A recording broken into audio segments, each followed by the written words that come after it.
lo que Dios unió. El divorcio y el volverse a casar en la Biblia. Nathan Díaz Harris. Dedicado a la memoria de mi abuelo Donato Harris, quien fue un claro ejemplo de Cristo con la Iglesia para todos a través de su increíble matrimonio con mi abuela Clarita Harris. 1916 a 2006. Introducción. ¿Para quién es este libro? Escribo este pequeño libro, no como alguien insensible a los sentimientos de la gente que me rodea. Estoy consciente de la realidad de nuestro mundo actual. Creo que no hay nadie que viva en nuestros tiempos que no conozca algún caso cercano a ellos de divorcio o de un segundo matrimonio, como el de un amigo hijo de misioneros, que va en su 6º matrimonio. Tengo mucha familia tanto por parte de mi padre como por parte de mi madre, que ha vivido un divorcio y un segundo matrimonio. También en la familia de mi esposa hay varios casos de divorcios y segundos matrimonios, y aunque no son creyentes, son muy cercanos a nosotros. En nuestra misma iglesia, donde ministramos y servimos a Dios, hay casos de personas que experimentaron un divorcio antes de llegar a nuestra congregación. Lo que me lleva a escribir este libro es mi amor por todas las personas que han vivido, están viviendo, o piensan que pronto van a vivir algo así. También escribo para todas las personas que quieren aconsejar a alguien sobre el tema, y aunque parezca irónico, para todos los que están planeando casarse. Después de impartir 2 conferencias sobre este tema, alguien se acercó a mí y me dijo, esto sería excelente para consejería matrimonial. Jamás había considerado el tema del divorcio y el volverse a casar como un tema prematrimonial, pero después de estudiar el tema a fondo, puedo ver cómo muchos matrimonios se podrían haber salvado si hubieran sido aconsejados oportuna y correctamente antes de casarse. Los ejemplos a seguir en mi vida. Como compartí en mi propia boda, mis abuelos Donato y Clarita Harris, que sirvieron en México como misioneros durante 52 años, y llegaron a 66 años de casados, fueron un ejemplo que impactó a mi vida desde muy pequeño. Ellos fueron un ejemplo vívido de amor, dependencia, ánimo y cuidado del uno para el otro. Siempre caminaron juntos en todos los sentidos, y aunque también me dieron consejos, sus vidas me enseñaron más de lo que Dios quiere que cualquier curso matrimonial podría haberme enseñado. Por supuesto, también mis propios padres han sido un ejemplo. He visto de cerca los valles y montañas, los momentos de alegría y de tristeza, de un matrimonio que lleva ya más de 30 años. Hay mucho que podría decir sobre ellos. Sin embargo, el hecho de que yo viera al matrimonio como algo atractivo y deseable, lo dice todo. La importancia de este tema. Creo que todos debemos tener convicciones muy firmes sobre el matrimonio, especialmente en medio de una sociedad que está apuntando en una dirección en la cual el estar casado no vale mucho y de una cultura cristiana en que muchas iglesias no le dan la importancia debida y no adoptan una postura definida y bíblica sobre el matrimonio. Creo que la Biblia es muy clara sobre el divorcio. Creo que la Biblia es muy clara sobre el volverse a casar, y espero que esto sea claro para usted cuando termine de leer estas páginas. La razón principal por la que decidí escribir lo que entendí al estudiar este tema, es porque quise recomendar un libro sobre el divorcio, pero todos los libros que encontré disponibles en español de autores cristianos proponían posiciones basadas más en la psicología moderna que en los pasajes de la Biblia que hablan sobre el tema. No me parece que esté en nuestras manos el ser permisivos sobre asuntos que Dios ya estableció como absolutos. Mi oración es que Dios use todo esto para dar aliento a aquellos que lo necesitan, y dirección para los que no están seguros de qué es lo que Dios quiere de ellos. Como cristianos debe de ser más importante hacer lo que Dios quiere, y lo que nos acerque más a Él, que el ser felices, o el tener o no tener una pareja. Por favor, ore a Dios antes de seguir, para que Dios le ayude a encontrar lo que realmente es su voluntad, y para que el Espíritu Santo le ayude a ser objetivo y obediente. A largo plazo, le garantizo, esto es lo que le hará más feliz. Olvide las modas doctrinales, la corriente de lo políticamente correcto y la psicología moderna de nuestra sociedad, y vamos a la verdad absoluta sobre el tema, escrita por aquel que inventó y diseñó el matrimonio, la Biblia. 1. ¿Qué es el matrimonio? Para entender lo que dice la Biblia sobre el divorcio, es importante primero estudiar lo que dice sobre el matrimonio. ¿Qué es lo que dice la Biblia sobre el verdadero propósito por el cual Dios estableció esta relación entre hombre y mujer? Después de todo, No fue idea del ser humano crear una alianza entre un hombre y una mujer para formar una familia. Es demasiado perfecto para ser idea del hombre o mera casualidad. Si algo ha hecho el hombre es tratar de destruir y distorsionar todo lo que es el matrimonio. ¿Por qué? Porque tampoco entiende el verdadero propósito de Dios para el hombre. Nuestra sociedad solo ve que existe este deseo inexplicable de un hombre por establecer un compromiso con una mujer y viceversa. Tratan de estudiar y dar explicaciones químicas y biológicas sobre el enamoramiento y el complejo comportamiento humano, pero al fin y al cabo todos tienen que admitir que así fuimos creados. No se puede explicar. Es algo sublime. Simplemente veamos las grandes obras literarias, el teatro, la poesía y el cine. El tema más sublime que algún autor o productor puede tratar es el de una relación entre un hombre y una mujer, o el del amor que existe en los padres hacia los hijos o entre amigos. Esta es una de las maravillas que Dios ha creado en todo ser humano, y es evidente a cualquiera que sea testigo de los sentimientos del alma humana. Pero creo que de todas las relaciones humanas que existen, la relación entre un hombre y una mujer es la que Dios originalmente estableció como base de la sociedad, y aún más, como símbolo de su amor. Él quería que todo ser humano pudiera entender de una forma real y sencilla, que así como se establece un pacto para formar un matrimonio, Dios quiere tener una relación con el hombre a través de un pacto establecido en el sacrificio de Jesús. En Efesios 5, 31-32, Pablo explica a sus lectores que el propósito de Dios en Génesis al establecer la relación matrimonial para todas las generaciones que vendrían después de Adán y Eva, tenía un propósito más sublime. Quería que el hombre amara a su esposa de la manera que Jesús amaría a su iglesia. Claro que en nuestra naturaleza caída no tenemos la capacidad de amar a alguien tanto y de una manera tan incondicional, pero ¿qué hay más sublime para cualquier cultura y generación que la institución matrimonial? No hay nada que sea más central y esencial para la vida humana que la atracción amorosa entre hombre y mujer. ¿Puede alguien realmente atribuir algo tan asombroso a la evolución humana o al intelecto y costumbres de alguna cultura? Pero si el matrimonio es realmente una figura de la relación de Dios con su pueblo, los cristianos tenemos la mayor responsabilidad de ser fieles, leales y comprometidos y reflejar matrimonios de amor, sacrificio y comprensión a los que nos rodean. 2. ¿Como cristianos podemos divorciarnos? Como analizaremos en los próximos capítulos, la Biblia establece parámetros claros para los que quieren casarse, especialmente para los cristianos. Cuando se trata del matrimonio, lo que está en juego es la imagen del plan más sublime de Dios para el ser humano. Contrario a lo que la mayoría cree, no se trata de nuestra felicidad o comodidad, se trata de honrar la institución más sagrada establecida por Dios. ¿Y por qué es la más sagrada? Porque esta institución está diseñada para ayudar al hombre a entender el verdadero propósito de la vida, una relación con Dios a través de Jesucristo. ¿Cómo podemos nosotros hablar de una relación con Dios si no podemos comprometernos con una relación que debe ser símbolo y analogía del amor de Dios por nosotros? Si el matrimonio debe reflejar la relación de Cristo con la Iglesia, ¿qué dice la Biblia acerca de esta relación? La relación con Dios es un pacto permanente. Es un pacto incondicional porque depende solo de la obra redentora de Jesús. No hay mérito ni nada de que gloriarnos nosotros, Efesios 2:9. En Filipenses 1:6 leemos sobre la confianza del apóstol Pablo en que una vez que Dios comienza su obra en alguien, Él la termina. Cuando el pacto matrimonial incluye, hasta que la muerte nos separe, no se debe entender como, hasta que la muerte nos separe, a menos que. Por lo menos, no es lo que Dios entiende cuando lo prometemos delante de Él. Más adelante, veremos cómo la Biblia habla de que Dios reconoce un solo matrimonio durante nuestras vidas. No es una decisión que debe ser tomada a la ligera. Es un símbolo de la clase de relación que Dios quiere tener con nosotros. Una relación permanente e incondicional. Si no estamos listos o dispuestos para tomar esta decisión, no estamos listos para el matrimonio. ¿Puede alguien saber que siempre querrá continuar con su matrimonio? No.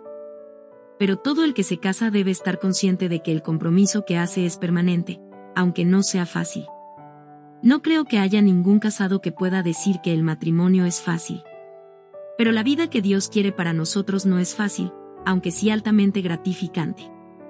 Dios tiene un propósito bueno y perfecto en su plan original para el matrimonio, aunque temporalmente requiera mucho sufrimiento y sacrificio. ¿Cuál es este plan? En Malaquías 2, 11-17 Dios habla claramente de su voluntad para el matrimonio. Su voluntad es que sea una analogía de nuestra relación con Él. Dios tenía en contra de Judá lo siguiente, v. 14. El Señor ha sido testigo entre tú y la mujer de tu juventud, contra la cual has obrado deslealmente, aunque ella es tu compañera de tu pacto. Y más adelante, v. 15 y 16, completa el cuadro de su perfecta voluntad. No seas desleal con la mujer de tu juventud. Porque yo detesto el divorcio, dice el Señor, Dios de Israel. Estos versículos son una exhortación, no solo a nuestra cultura secular moderna, sino principalmente a los que nos decimos cristianos. Cualquier intento de algún pastor, autor o consejero cristiano de no interpretar estos versículos literalmente a nuestras vidas el día de hoy de una manera absoluta, se convierte en terreno extremadamente peligroso. Otra analogía que vemos claramente entre el matrimonio y nuestra relación con Dios es la historia que leemos sobre el profeta Oseas. Dios mandó a Oseas casarse con una mujer prostituta, Gomer, para mostrar a su pueblo cómo es que a pesar de la infidelidad, como fue la de Gomer, Dios no nos abandona y no busca el divorcio como alternativa, sino la reconciliación. Ve otra vez, ama a una mujer amada por otro y adúltera así como el Señor ama a los hijos de Israel a pesar de que ellos se vuelven a otros dioses, y le dije, te quedarás conmigo por muchos días. No te prostituirás, ni serás de otro hombre, y yo también seré para ti. Oseas 3, 1,3.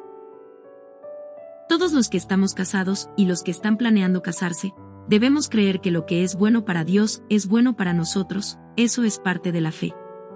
No siempre entendemos cómo puede ser bueno seguir casado. Pero la verdad de Dios es absoluta. No podemos pensar que la voluntad de Dios de lo que es bueno solo se aplica a algunos. No podemos decir que Dios solo quiere que los matrimonios que están felices sigan casados. Nuestra cultura relativista dice, lo más importante es tu felicidad. Lo que le falta a esta idea es, lo más importante es encontrar tu felicidad en Dios. John Piper dice en su libro Los peligros del deleite, Dios es más glorificado en nosotros cuando encontramos más satisfacción en Él. Así que lo que Dios quiere de nosotros es más importante que lo que nosotros queremos. Lo que está en juego aquí es que tanto es glorificado Dios en nuestras vidas. No lo tomemos a la ligera. 3. ¿Qué enseñó Jesús sobre el divorcio? Esta pregunta se la hicieron directamente a Jesús cuando intentaban probarlo diciendo: ¿es lícito a un hombre divorciarse de su mujer por cualquier motivo? Mateo 19, 3-8 y Marcos 10, 2-9. Jesús les da una respuesta muy clara. Lo que Dios unió que no lo separe el hombre. Punto. Esa es su respuesta. Jesús regresó al plan original de Dios cuando creó el matrimonio en Génesis al citar: por esta razón el hombre dejará a su padre y a su madre, y se unirá a su mujer, los dos serán una sola carne. GN 2:24. Si Dios es el que une a dos personas, no es decisión del hombre si deben o no estar juntas, es de Dios. Dios toma el pacto matrimonial como algo permanente y serio que no se debe terminar simplemente porque somos criaturas con naturaleza caída y emocionalmente inestables. Pero realmente tenemos la capacidad de terminar la relación matrimonial ante los ojos de Dios. Si contestamos que sí, entonces, lo que Dios unió que no lo separe el hombre, pierde peso y sentido. Si el matrimonio es como nuestra salvación, entonces nuestra unión matrimonial depende enteramente de Dios. Nosotros no podemos casarnos humanamente porque no es una unión establecida por el hombre. Dios sabe lo que quiere y lo que es mejor para nosotros, así que no ha dejado el pacto matrimonial en manos del hombre. Él mismo lo establece. Eso es lo que significa, lo que Dios unió. Si usted no se siente cómodo con este concepto, no se preocupe. No es el primero. Los fariseos no estaban contentos con la respuesta sencilla, directa y absoluta de Jesús. Ahora buscan cómo usar la misma palabra de Dios, Deuteronomio 24, 1, para justificar el divorcio. ¿Por qué mandó Moisés darle carta de divorcio y repudiarla? Pero la respuesta de Jesús va al grano del asunto nuevamente. Es por la dureza del corazón del hombre. En base a la primera respuesta de Jesús, ahora les está diciendo, yo sé que van a ser tan tercos que algunos no van a querer vivir con sus parejas. Así que pueden separarse y no vivir juntos, pero este matrimonio yo lo establecí, no ustedes. En conclusión, Jesús rechaza que Deuteronomio 24:1 sea permisivo del divorcio, más bien lo describe como resultado de la dureza del corazón del hombre y eleva el estándar para el matrimonio al plan original de Dios, no lo separe el hombre. Si no nos hemos unido en matrimonio humanamente, tampoco podemos separarnos humanamente. El divorcio no existe ante los ojos de Dios. 4. ¿Qué enseñó Jesús sobre un segundo matrimonio? Entonces, si alguien ya está divorciado, ¿puede casarse nuevamente? Tenemos ante nosotros una pregunta sumamente controversial. La respuesta a esta pregunta varía, dependiendo a qué pastor y en qué iglesia la haga. Lo importante aquí, no es qué dice la mayoría de la gente. Lo que vamos a estudiar en los próximos capítulos, podría ser considerado como una postura radical, que en consecuencia la hace disputable. Hay que establecer claramente cómo es que Jesús contestó a la pregunta sobre el volverse a casar. Si Jesús tomó una postura radical, entonces no dudemos tampoco nosotros en tomar una postura radical. Regresemos al pasaje de Mateo 19, 3-8. Ahora Jesús contesta la pregunta sobre el volverse a casar. Primero observemos lo que los lectores del Evangelio de Marcos y Lucas habrían leído. Y quiero hacer esto porque muchos cristianos usan el pasaje en Mateo sobre el divorcio para justificar un segundo matrimonio, pero tenemos que pensar que los otros dos evangelios que narran lo que Jesús dijo sobre el tema, no habrían permitido esta interpretación a sus lectores. Es decir, ¿acaso existe un permiso especial para los lectores de Mateo de volverse a casar que no existe para los lectores de Lucas y Marcos? Más adelante trataremos con la interpretación de Mateo. En Lucas 16-18 leemos que todo matrimonio después del divorcio es adulterio. Todo el que se divorcia de su mujer y se casa con otra, comete adulterio, y el que se casa con la que está divorciada del marido, comete adulterio. Esta es una declaración absoluta para los lectores de Lucas. Jesús aquí está rechazando la idea de la tradición judía de que cualquiera que se divorciara podía volverse a casar. En la segunda parte del versículo Jesús afirma que no solo el hombre que se divorcia y se vuelve a casar es culpable de adulterio, sino también el hombre que se casa con una mujer divorciada. Algunos autores creen que este versículo excluye un caso de adulterio como razón para el divorcio. Lo que Jesús está señalando, sin embargo, es que aunque una mujer ha sido abandonada por su esposo que comete adulterio, se casa con otra y así divorcia o abandona a su mujer, ella no está libre de volverse a casar. Para entender este versículo como muchos autores quieren entenderlo, tendríamos que separar la primera y segunda parte y decir que no tienen nada que ver el uno con el otro. El uso activo de divorcia, en la primera parte del versículo y pasivo, divorciada, en la segunda, implica que está hablando de la misma mujer. Hay que enfatizar lo que los primeros lectores de Lucas habrían entendido sobre el divorcio y el volverse a casar. Jesús no lo permitió y no dio excepciones. En Marcos 10, 11-12 leemos que también la mujer es culpable de adulterio si se vuelve a casar. Cualquiera que se divorcie de su mujer y se case con otra, comete adulterio contra ella, y si ella se divorcia de su marido y se casa con otro, comete adulterio. Este versículo no necesita explicación, sin embargo, vuelvo a señalar que no existen excepciones para los lectores de Marcos. Son declaraciones absolutas de parte de Jesús. Ahora vamos a analizar lo que dijo Jesús en Mateo. Primero veamos Mateo 5:32. Pero yo os digo que todo el que repudia a su mujer, a no ser por causa de infidelidad, la hace cometer adulterio, y cualquiera que se casa con una mujer repudiada, comete adulterio. La gente que busca usar este versículo como pretexto dice que Jesús aquí permite el divorcio bajo ciertas circunstancias, por causa de infidelidad. ¿Pero qué es lo que realmente dice Mateo 5:32? Queda claro al analizar el versículo cuidadosamente, que está explicando dos cosas. 1. Tanto la persona que es culpable como la que es inocente en el proceso de divorcio, comete adulterio si se vuelve a casar. 2. Una mujer que es divorciada comete adulterio al volverse a casar al menos que ya sea culpable de adulterio en su primer matrimonio. Así que, no se puede decir que se hace culpable de adulterio al volverse a casar porque ya era culpable desde antes. Este versículo no se puede usar para justificar el divorcio por causa de infidelidad, porque estaríamos diciendo que el acto sexual es decisivo en la unión o desunión marital. ¿Y qué aconsejaríamos a alguien que se está divorciando? Si te vas a divorciar, ¿comete adulterio para que un segundo matrimonio sea bíblico? Claro que no. Pero eso es a lo que se ven obligados los que usan este versículo, pues la segunda parte de este pasaje, la hace cometer adulterio, está hablando de la que no cometió infidelidad, pondría la culpabilidad de adulterio en un segundo matrimonio sobre la mujer inocente. Tenemos que concluir entonces, que si una mujer se divorcia siendo inocente es culpable de adulterio si se vuelve a casar. Mucho más lo es una mujer que ya era culpable de adulterio al divorciarse. Por último vamos a analizar el versículo más usado para justificar un segundo matrimonio, Mateo 19:9. Y yo os digo que cualquiera que se divorcie de su mujer, salvo por infidelidad, y se case con otra, comete adulterio. Primeramente tenemos que recordar que Lucas y Marcos no dan ninguna excepción para volverse a casar, y es importante la unidad del mensaje de Jesús a través de los evangelios.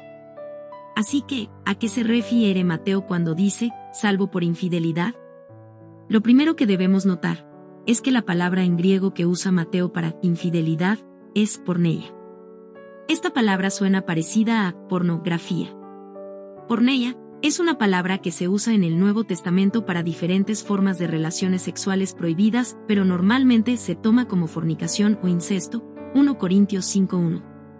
Una indicación clara de la intención de Mateo al usar la palabra porneia, la vemos en Mateo 15:19, que es el único otro lugar en el libro donde se usa esta palabra aparte del 19:9 y 5:32. Pero en Mateo 15:19 se usa junto con la palabra moacheia, que es la palabra para adulterio. Así que Mateo sí hace una distinción clara entre las dos palabras. Pero, ¿por qué no usó Mateo la palabra moacheia en 19:9? ¿Por qué usó la palabra que se refiere a la fornicación, que se define como relaciones sexuales entre personas que no están casadas, si está hablando del divorcio? También podemos encontrar en el Evangelio de Juan otra ayuda para entender mejor Mateo 19:9. En Juan 8:41 los líderes judíos acusan a Jesús de ser hijo de porneia. Dicen que María tuvo relaciones sexuales antes de casarse. De allí brinquemos a la narración original de la historia entre María y José en el libro de Mateo 1, 18-20. La situación entre ellos se describe como marido Aner v. 19 y mujer Gunaika v. 18, pero solo estaban comprometidos para casarse. Un compromiso en la cultura judía era mucho más serio que en nuestra cultura actual. Cuando José pensó que había habido fornicación, porneia, en la vida de María, quiso divorciarla. La palabra que usa Mateo para divorcio, en Mateo 1:19 es la misma que usó Jesús en 5:32 y 19:9. Se requería de un divorcio para deshacer un compromiso. Sin embargo, Mateo describe a José como un hombre justo. Lo que él iba a hacer es lo que Mateo explícitamente justifica a sus lectores cuando Jesús explica el divorcio y el volverse a casar. Por eso la cláusula de excepción para un segundo matrimonio después del divorcio solo la encontramos en Mateo. Era necesario que Mateo hiciera ver claramente a sus lectores que José no iba a convertir a María en una mujer adúltera, 5:32, al divorciarla. En conclusión, solo el divorcio en el caso de compromiso para casarse, costumbre en la audiencia judía de Mateo, permite el casarse después legítimamente. 5. ¿Qué enseñó Pablo sobre un segundo matrimonio? Una de las declaraciones más específicas sobre este tema la encontramos en 1 Corintios 7, 10-11. Aquí Pablo declara que a veces es inevitable la separación o el divorcio, aunque está mal. A los casados instruyo, no yo, sino el Señor, que la mujer no debe dejar al marido, v. 10. Pero si se divorcian, ninguno de los dos debe volverse a casar. Pero si lo deja, quédese sin casar o de lo contrario que se reconcilie con su marido, y que el marido no abandone a su mujer, v. 11. Es importante señalar también, que parece que Pablo tiene en mente enseñanzas previas de Jesús sobre un segundo matrimonio, ya que dice: no yo, sino el Señor. Pablo está en perfecta armonía con las declaraciones absolutas que encontramos en los Evangelios. Ahora continúa explicando que la separación solo es permitida si el cónyuge inconverso insiste en separarse, pero la separación no debe ser iniciativa de un cristiano. Pero a los demás digo yo, no el Señor, que si un hermano tiene una mujer que no es creyente, y ella consiente en vivir con él, no la abandone. Y la mujer cuyo marido no es creyente, y él consiente en vivir con ella, no abandone a su marido. Porque el marido que no es creyente es santificado por medio de su mujer, y la mujer que no es creyente es santificada por medio de su marido creyente. De otra manera vuestros hijos serían inmundos, mas ahora son santos. V. 12-14. La influencia de un padre o madre cristiano en una familia es de gran impacto e influencia en los demás miembros. Ningún cristiano debe ceder ante la tentación de tener la iniciativa de la separación. Estos versículos vienen a reforzar los puntos que mencionamos anteriormente sobre el divorcio. Ahora el versículo 15 no está diciendo que en el caso de separación inevitable tenemos permiso para volvernos a casar. Más bien establece lo que Pablo venía explicando en los versículos anteriores, que la separación sea iniciativa del cónyuge inconverso. No tenemos que seguir luchando como cristianos por seguir juntos si nuestra pareja inconversa sigue insistiendo en la separación. Sin embargo, si el que no es creyente se separa, que se separe. En tales casos el hermano o la hermana no están obligados, sino que Dios nos ha llamado para vivir en paz. V. 15. La palabra obligados, lit. Sujetos a servidumbre, douloo, no es la misma palabra que Pablo usa más adelante en el versículo 39. La mujer está ligada mientras el marido vive. Así que no podemos decir que Pablo está diciendo, está libre de volverse a casar, cuando dice, no están obligados. Cuando Pablo habla de unión matrimonial en otros pasajes, usa la palabra dao, Romanos 7:2, 1 Corintios 7, 27, 39. Esta interpretación del versículo 15 mantiene la armonía con los versículos 10 y 11 y con las declaraciones de Jesús en los Evangelios. Algunos autores ven más adelante en los versículos 27 y 28 permiso para que una persona divorciada vuelva a casarse. ¿Estás unido a mujer? No procures separarte. ¿Estás libre de mujer? No busques mujer. Pero si te casas, no has pecado, y si una doncella se casa, no ha pecado. Sin embargo, ellos tendrán problemas en esta vida, y yo os los quiero evitar. Aquí el problema radica en que entendemos por «estás libre de mujer». Si estás libre de mujer, significa «estás divorciado», entonces el versículo 28 estaría dando permiso a los divorciados de volverse a casar. Veamos el contexto. Pablo había venido hablando sobre el problema del divorcio, v. 10-16, pero en el versículo 25 Pablo comienza aclarando un cambio de tema, en cuanto a las doncellas. Pablo ahora está hablando de los que no están casados. Ese es el nuevo tema que va a tratar. En el mismo contexto leemos en el versículo 36. Pero si alguno cree que no está obrando correctamente con respecto a su hija virgen, si ella es de edad madura, y si es necesario que así se haga, que haga lo que quiera, no peca, que se case. Este es el mismo tema que está tratando Pablo en los versículos 27 y 28, pero en el versículo 36 es claro que se trata de personas que no han estado casadas. Además, la palabra que Pablo usa en el versículo 27 para «estás libre», luo, es diferente a la palabra que Pablo usa en el contexto del pasaje para «divorcio», chorizo, aefaimi, y la palabra que Pablo usa para «mujer», es la palabra que se usa tanto como para esposa como para prometida, así que «estar libre de mujer» es mejor entendido en relación a si un hombre está comprometido o no, no si está casado. Por último, simplemente debemos considerar que Pablo no estaría contradiciendo el mandamiento que acaba de dar en el versículo 11.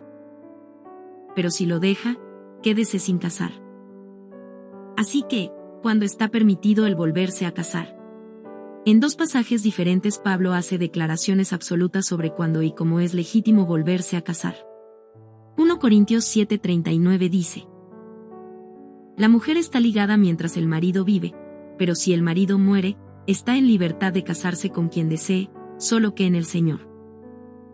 Es muy claro en este pasaje que no hay excepciones sobre este asunto. Solo cuando un cónyuge muere, el otro está en libertad de casarse. En cualquier otra situación, el que se casa nuevamente comete adulterio. Lo mismo lo declara Pablo en Romanos 7, 1-3.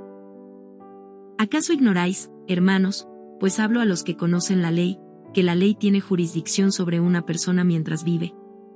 Pues la mujer casada está ligada por la ley a su marido mientras él vive, pero si su marido muere, queda libre de la ley en cuanto al marido. Así que, mientras vive su marido, será llamada adúltera si ella se une a otro hombre, pero si su marido muere, está libre de la ley, de modo que no es adúltera aunque se una a otro hombre. En conclusión, tanto Jesús como Pablo afirman con absolutos la voluntad de Dios tanto para el casado como para el divorciado. Si estás casado, no te divorcies. Si tu cónyuge no es cristiano, te puedes separar solo si es iniciativa de él o ella. Si te separas, no te vuelvas a casar mientras tu pareja viva, de lo contrario, cometes adulterio. 6. ¿Qué enseña? Deuteronomio 24, 1-4. En la ley de Moisés leemos, cuando alguno toma una mujer y se casa con ella, si sucede que no le es agradable porque ha encontrado algo reprochable en ella, y le escribe certificado de divorcio, lo pone en su mano y la despide de su casa, y ella sale de su casa y llega a ser mujer de otro hombre. Si el segundo marido la aborrece y le escribe certificado de divorcio, lo pone en su mano y la despide de su casa, o si muere este último marido que la tomó para ser su mujer, al primer marido que la despidió no le es permitido tomarla nuevamente como mujer, porque ha sido menospreciada, pues eso es abominación ante el Señor. No traerás pecado sobre la tierra que el Señor tu Dios te da por jird. Primeramente, en cuanto al divorcio, Jesús dejó claro que este pasaje no está dando permiso de divorciarse de su mujer, sino que más bien lo establece como un hecho de la dureza del corazón del hombre. En segundo lugar, en cuanto a volverse a casar, es importante notar que la mujer que se casa nuevamente ha sido menospreciada, manchada. ¿Por qué ha sido manchada? Porque se casó nuevamente. Eso es lo que está condenando este pasaje. Un segundo matrimonio mancha a una mujer, o como es explícito en el Nuevo Testamento, también a un hombre, y es abominación y pecado ante el Señor. 7. ¿Qué debo hacer si soy divorciado? ¿O estoy en mi segundo matrimonio, ahora? Si estás divorciado, quédate sin casar. Esto es lo que explícitamente enseña la Biblia. Para muchos esto suena muy duro y cruel. ¿Qué no quiere mi felicidad Dios?, se preguntan. Entiendo que no es fácil para alguien divorciado mantenerse así. Especialmente cuando son jóvenes. Tienen toda una vida por delante, y probablemente siguen soñando con enamorarse y tener una familia. Mi único ánimo y consuelo para alguien en esta situación es que cuando Dios te quiere sin casar, Él te dará las fuerzas para permanecer así.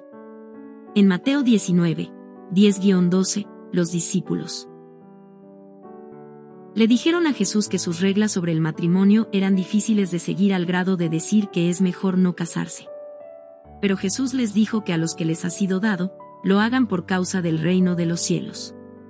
Es un don especial y Dios dará fortaleza a aquellos que tengan que vivir sirviendo a Dios solos. Como mencioné al principio de este libro, nuestra felicidad en Dios es lo más importante. Si Dios es lo más importante, entonces obedecerlo es lo que nos debe hacer más felices y llenarnos de más satisfacción. Si eso significa obedecerlo en no volverme a casar, que así sea. Como cristianos tenemos que demostrar con hechos que Dios es suficiente en nuestras vidas. No necesitamos estar casados para ser realmente felices, porque nuestra verdadera felicidad no depende de eso.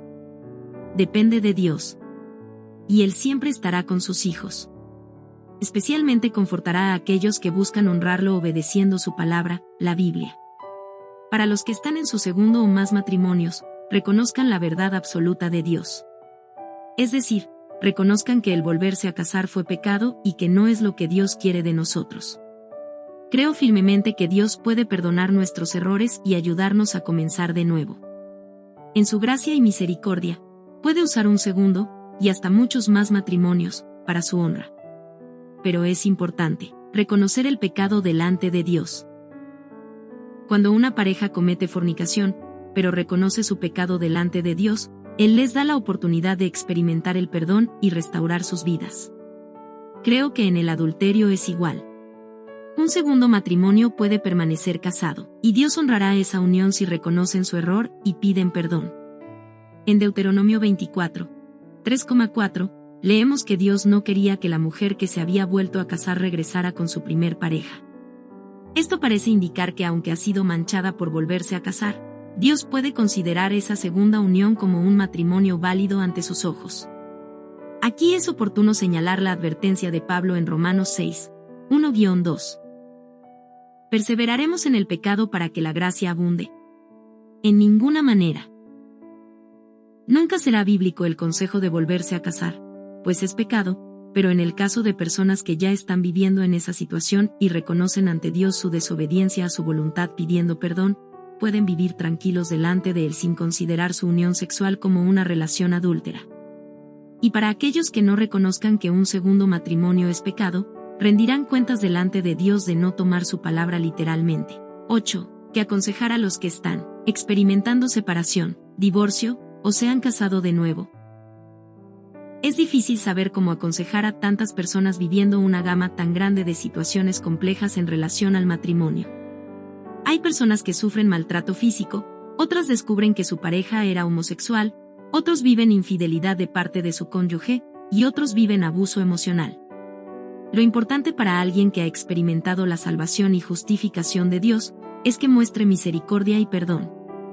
Efesios 4:32 dice: sea quitada de vosotros toda amargura, enojo, ira, gritos, maledicencia, así como toda malicia. Sed más bien amables unos con otros, misericordiosos, perdonándoos unos a otros, así como también Dios os perdonó en Cristo. Nosotros habíamos cometido la falta más grave delante de Dios, preferir lo creado al Creador, Rom. 1:23. Aún así, Dios mostró su misericordia dándonos salvación a través del sacrificio de su Hijo Jesucristo aun cuando no lo merecíamos. Rom. 5:8. Nos dio su justicia y perdonó nuestro pecado. Esa misma misericordia que experimentamos a través de la fe, la debemos mostrar a los que nos rodean. ¿Por qué especialmente a nuestra pareja? Porque la relación matrimonial es el testimonio vivo de la relación que experimentamos con nuestro Salvador. Él no quiere el divorcio. Quiere la reconciliación. Eso es lo que Pablo aconsejaría a cualquier pareja pensando en una separación o ya separados, y a cualquiera que está considerando un divorcio, o ya está en el proceso. Si alguien que está divorciado, está buscando volverse a casar, siempre aconsejaría considerar la soltería como única alternativa bíblica. A pesar de que existen muchos autores y consejeros cristianos que piensan que no hay problema en volverse a casar, ¿no es mejor buscar la alternativa más segura en base a las claras evidencias bíblicas que ya hemos analizado sobre la voluntad de Dios? Si no pensamos así, corremos el riesgo de actuar en directa rebelión a la perfecta palabra de Dios. Si alguien está en su segundo matrimonio, primeramente reconozcan que fue pecado una segunda unión matrimonial y conságrenlo a Dios. No se divorcien. Dios en su gran misericordia puede usar para bien errores del pasado y enderezar nuestro camino para servirle mejor si nos arrepentimos de corazón. Joel 2, 12-25.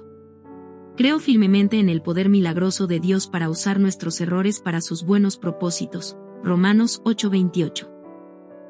Conclusión. El vivir como hijos de luz representa actuar en misericordia hacia la pareja que Dios nos dio, y contrario a lo que parecería lógico y normal en el mundo. Romanos 12, 1,2, 1 Tesalonicenses 5:5.